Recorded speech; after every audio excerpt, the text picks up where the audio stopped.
Ang kwento ay nag-umpisa sa isang ordinaryong araw sa silid-aralan ni Ramirez. Oy, Marco, narinig mo na ba yung mga kwento tungkol kay Ramirez? Oo nga, parang may mga mumuraw sa kanyang silid-aralan. Alam mo ba yon? Habang naglalakad si Marco, napagtanto niyang may kakaibang lihim sa likod ng mga kwento. Kailangan kong malaman ang totoo.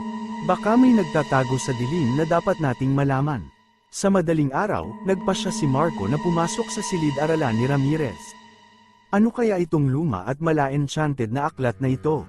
Habang binubuklat ni Marco ang aklat, napagtanto niyang may mga nakasulat na kaharian ng mga aswang at ang pangalan ni Ramirez sa mga nakaraang pahina.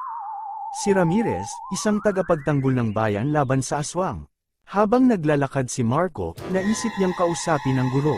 Ramirez, alam ko ang lihim mo. Ano ang dahilan ng iyong pagtatago? Anong ibig mong sabihin, Marco? Inilahad ni Marco ang kanyang natuklasan. Ipinakita ni Ramirez ang kanyang tunay na pagkakakilanlan.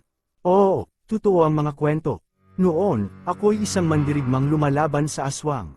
Subalit, sa pagtagumpay, naisip kong baguhin ang direksyon ng aking buhay. Nagsimula ang pagbabago sa takbo ng kwento. Unti-unti, natutunan ng mga estudyante ang kahalagahan ng pagtanggap. Hindi na ako natatakot kay Ramirez. Mahalaga pala ang kanyang ginawang sakripisyo para sa bayan. Ang pag-unawa at pagtanggap ng mga estudyante ay naging tanglaw sa dilim na unang bumalot sa kanilang guro. Sa kabila ng mga kwento, natutunan namin ang lihim na ang tunay na aswang ay ang takot sa pagtanggap ng iba't ibang anyo ng kabutihan. Ang kwento ay nagtapos na may liwanag sa dilim, isang pagpapakita ng pagbabago at pag-unlad ng komunidad.